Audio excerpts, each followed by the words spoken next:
Ever wondered if you could win both sides of a sports bet? Well, you actually can, and it's called Let me show you how it works. Alright, let's get into it. Now before we do, hit that subscribe button so you never miss out on our latest tips and tricks. Also stick around till the end because we'll be giving away some free bets. So you basically want to place 2 bets on the same game. So let's say the Bulldogs are playing the Bombers, and the line opens up with the Bulldogs at -3. You put $100 on the Bulldogs at -3. And then the line moves to +5. So the Bombers are now 5 in front. You can then put $100 on the Bombers at +5. If the Bulldogs now win by 4, you've won both bets. Now let's run through a couple more examples so it really sinks in. Let's say the Crows and the Eagles are playing, and the line opens up with the Crows at -2.5.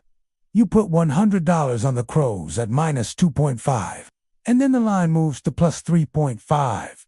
So the Eagles are now 3.5 in front. You can then put $100 on the Eagles at +3.5. If the Crows now win by 4, you've won both bets. Or if you think the Eagles will win, but not by too much, say 3 points. As you can see, it's not really a complicated strategy, but there are a few different ways to go about it. Now, while it's not difficult to understand, it's not as simple as just betting on the favorites all the time, which is probably why you haven't heard about it before.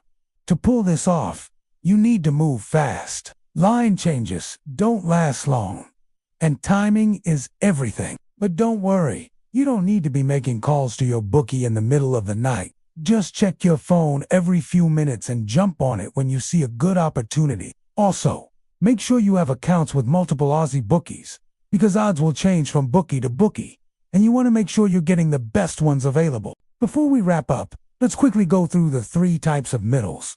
First, positive middles. Here, you bet on the underdog, and no matter what happens, you can't really lose. This is because you're rebetting on an outcome that is either going to happen or not going to happen. For example, if you bet on Richmond to beat North Melbourne by any amount, and the game ends in a draw, you would still win your bet. However, if the game goes ahead and Richmond wins by even 1 point, you also win. Not many punters go this way, but it might be worth considering. The second type is the negative middle. Here you're betting on the favorite, and is by far the most popular option.